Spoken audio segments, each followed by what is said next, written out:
Di tengah hebohnya kabar perceraian Laudya Chintya Bella dengan Engku Emran, kehidupan, karir, dan bisnis Laudya Chintya Bella juga tak kalah menariknya setelah menyandang status janda. Bagaimana tidak, tak selang berapa lama pasca mengaku bercerai dengan Emran, Bella melalui status di sosial media miliknya mengaku sudah mulai beraktivitas lagi. Ya, Bella termasuk artis yang tak kenal lelah dalam berkarya. Ketika namanya sangat populer pasca membintangi film layar lebar The Virgin, jadwal syuting sinetron yang padat kemudian digelutinya. Tak hanya dunia akting, bahkan Bella kemudian merambah panggung musik dengan bergabung dalam grup BBB besutan musisi Melly Goeslaw. Karir Bella di panggung hiburan yang kian meroket, dibarengi pula naluri bisnisnya yang tajam. Banyak peluang yang dimanfaatkan Bella. Maka, tak heran kalau tabungan Bella pun menumpuk. Dari semua itu, layaklah Bella kini dijuluki sebagai janda kaya raya. Tapi, seperti apa jatuh bangun Bella di panggung entertainment? Pemirsa, bersama Intens Investigasi, kami hadirkan kabar terkini, terpercaya, dan teraktual. Tetapi sebelumnya, jangan lupa untuk like, subscribe, dan juga share channel YouTube ini.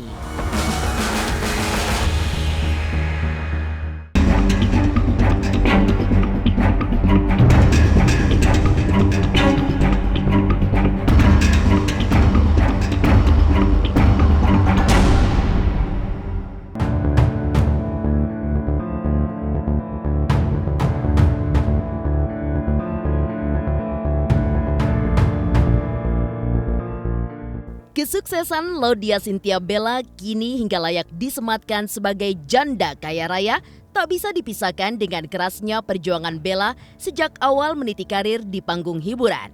Kepiawaian aktingnya yang apik di film Virgin mengantar Bella ke tangga popularitas yang gemilang sebagai bintang.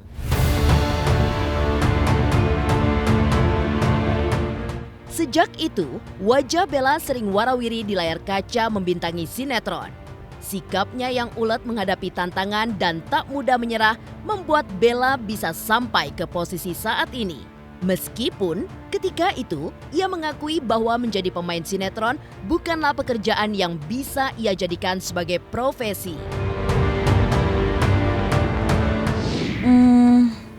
Momennya mungkin pas lebih aku ngerasa naik tingkatnya banget pada saat aku syuting Virgin kali ya. Yang aku sebelum itu kan aku sinetron Senandung Masa Puber, Akulah Arjuna, aku yang casting aku masih kayak naik kendaraan umum segala macam, terus yang kayak ditolak sama PH-nya, beberapa PH yang nolak aku segala macam. Banget lah kalau bisa dibilang capek sih. Aduh ya Allah, apa ya, kayak menurut aku rutinitas yang sama yang aku lakuin, yang aku kerjain pada saat aku tahun kemarin, hampir 1 tahun.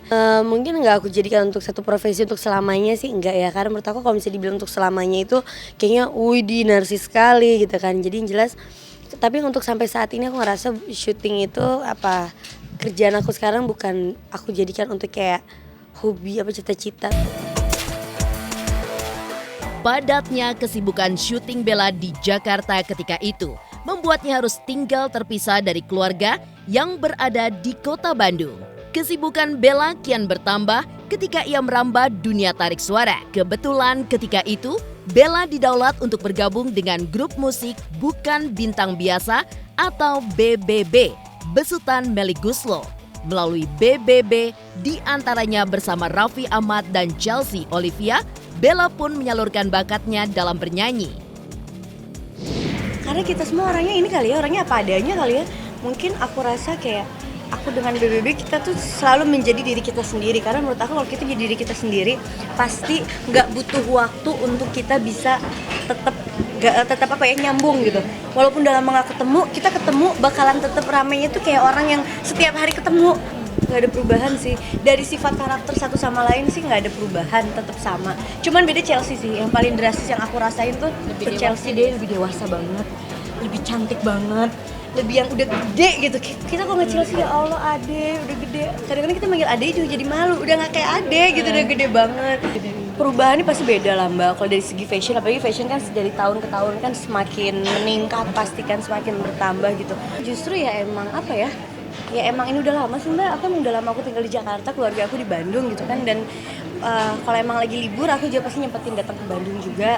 Dan kalau misalnya lagi ada acara-acara khusus, apalagi ulang tahun nenek, ulang tahun mama, papa, siapapun keluarga aku sempetin datang walaupun kayak cuma nginep sehari aja. Sekarang Bandung juga deket kan, aku sempetin datang gitu.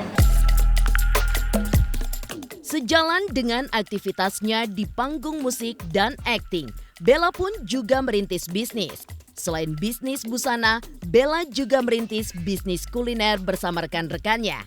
Hasilnya memang belum terlihat jelas ketika itu, tapi seiring berjalannya waktu, sosok Bella sebagai pebisnis makin tampak jelas terlihat.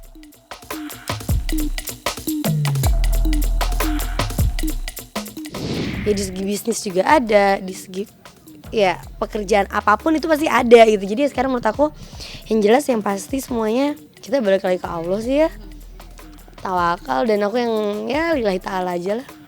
Memaknai kesuksesan itu menurut aku sukses itu artinya sangat luas sekali ya. Kalau misalnya emang dibilang orang sukses ya syukur alhamdulillah banget, berarti emang sukses. Ketekunan dan kerja keras Bella di panggung entertainment rupanya tidak lahir begitu saja. Ada proses yang dilaluinya sejak Bella berusia 13 tahun.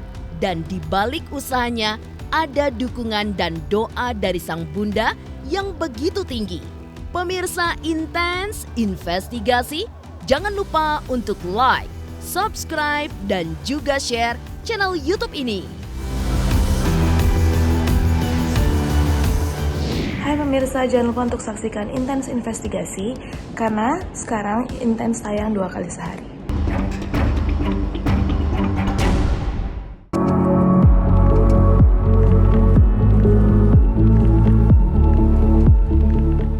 Popularitas Laudia Cynthia Bella sebagai selebriti Indonesia tidak terlepas dari perjuangan dan dukungan sang ibunda Meni Satyaputra.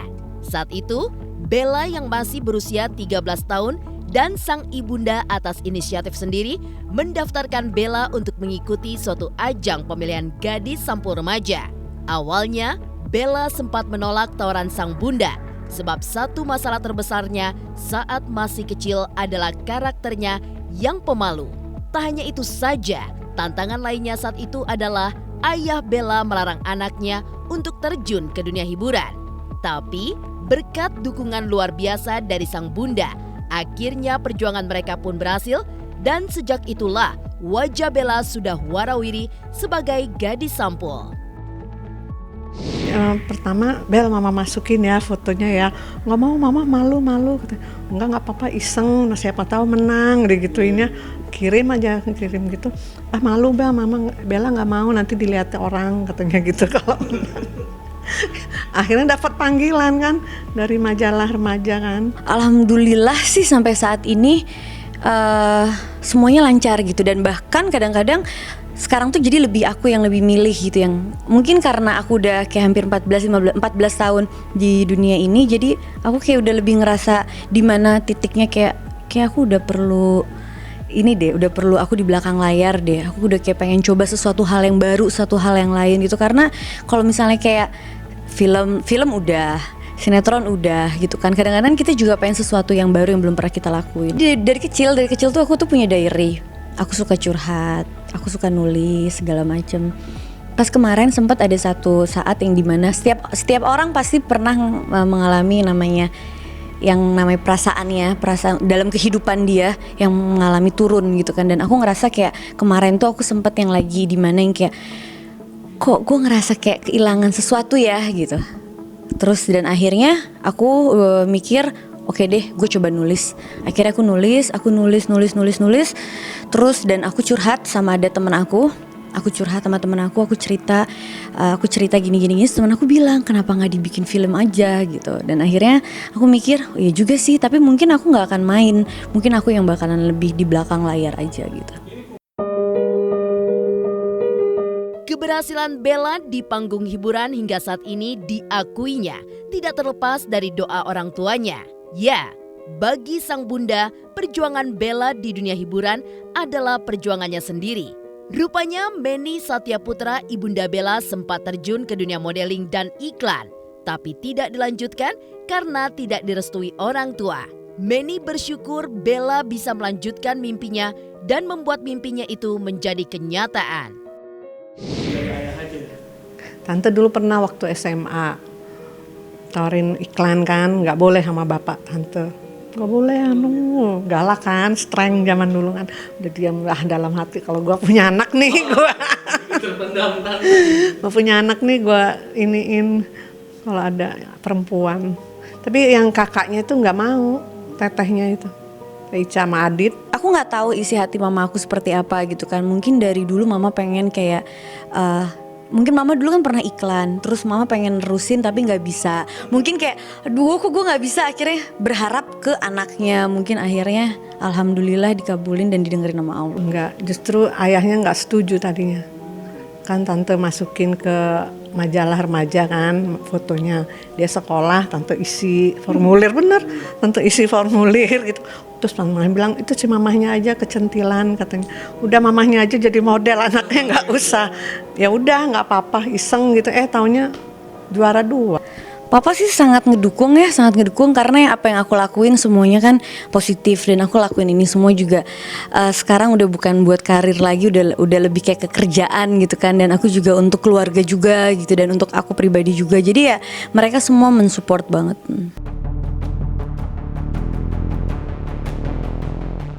Perjuangan Bella sejak usia 13 tahun kini berbuah manis. Bella tidak hanya meraup popularitas langit, tapi juga harta yang berlimpah, sehingga wajar kalau disematkan sebagai janda kaya raya dengan fashion branded berharga fantastis. Pemirsa Intens Investigasi, jangan lupa untuk like, subscribe, dan juga share channel YouTube ini.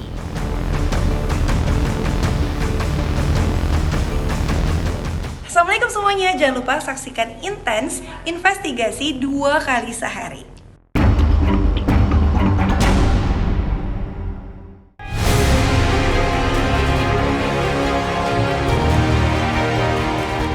Kerja keras Laudia Cynthia Bella di dunia entertainment sejak usia 13 tahun, kini ia bisa petik hasilnya. Dan kini, berbisnis menjadi fokusnya selain sebagai artis. Di bisnis pula lah Bella kini mencurahkan perhatiannya ketika rumah tangganya dengan Emran tak bisa diselamatkan lagi. Dengan menyandang status janda kaya raya, Bella yang kini sembari menata hatinya lagi, melanjutkan aktivitas bisnisnya dan berusaha untuk fokus lagi. Selain berbisnis busana muslim, Bella juga menekuni bisnis kue dan juga mebel. Dalam urusan bisnis, Bella terlihat senang untuk turun tangan langsung. Entah kepuasan apa yang diperolehnya. Yang pasti, berbagai bisnis baru tak ragu untuk dicobanya. Dan berkat ketekunan serta keuletannya, bisnis Bella mencapai pada posisinya yang terlihat sekarang.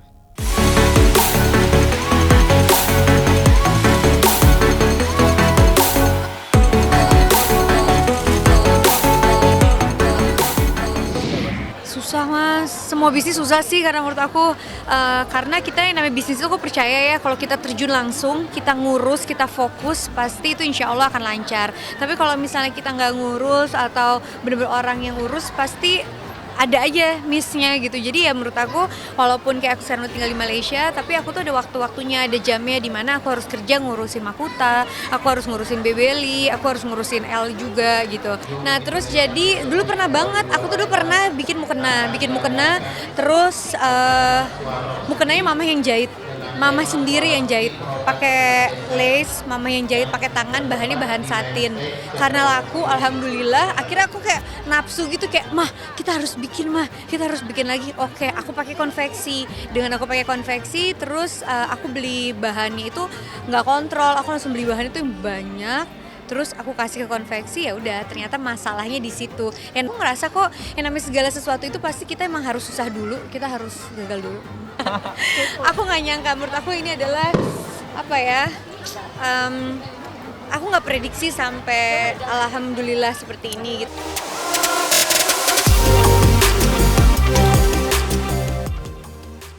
Sebagai pebisnis yang tajir ditambah lagi menyandang status artis yang populer, wajar saja kalau Bella memiliki tabungan yang berlimpah.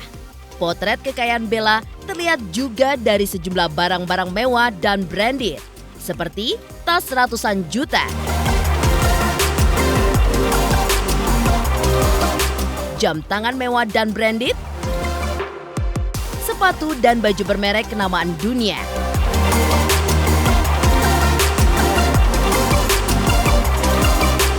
Barang-barang dan aksesoris branded dan mahal tersebut membuat penampilan Bella selalu terlihat modis dan sangat ketat memperhatikan mix and match. Tak hanya itu saja, kekayaan Bella juga tampak dari potret tebaran rumah mewah yang dimilikinya di berbagai daerah seperti Bandung, Ciganjur, hingga ke Pejaten, Jakarta Selatan. Bahkan kabarnya, salah satu rumah mewah Bella di Jakarta sempat ditawar oleh menantu Presiden Joko Widodo dengan harga 10 miliar rupiah.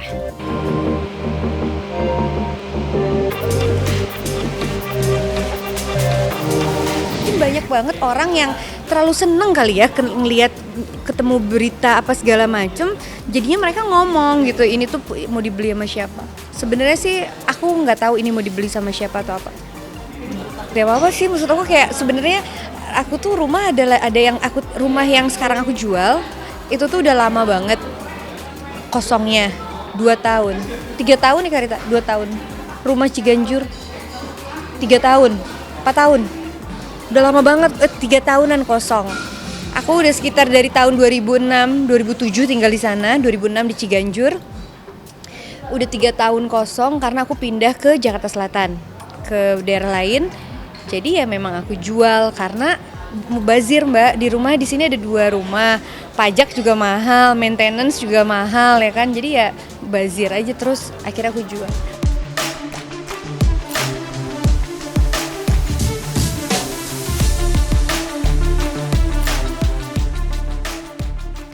Demikian pemirsa, kabar terkini, terpercaya, dan teraktual yang kami hadirkan hari ini. Saksikan terus Intens Investigasi setiap hari Senin sampai dengan Jumat yang tayang 2 kali sehari, yaitu pada pukul 12.00 WIB dan pukul 18.00 WIB, tentunya hanya di YouTube channel. Dan pastikan jangan lupa untuk like, subscribe, share, dan juga komen channel Intens Investigasi.